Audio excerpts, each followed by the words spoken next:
Can't buy a politician up here. You can only give a politician $750 fed.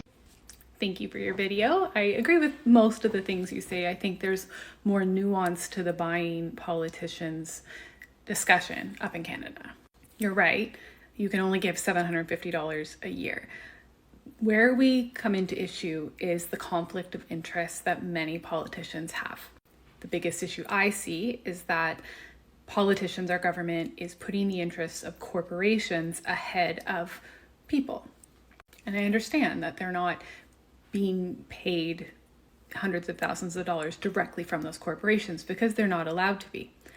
Where I think we have our issue is that many of the politicians are very heavily invested in certain companies and personally benefit if certain things happen, like certain companies getting bailouts or pandemic relief, enabling them to pay their shareholders, and they are a shareholder. They do have to disclose their other interests to the Integrity Commissioner.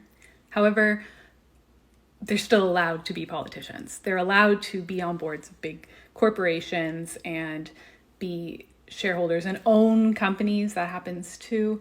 So it's just a conflict that many of our politicians have, is that to further their own personal interests, they're going to further the interests of corporations.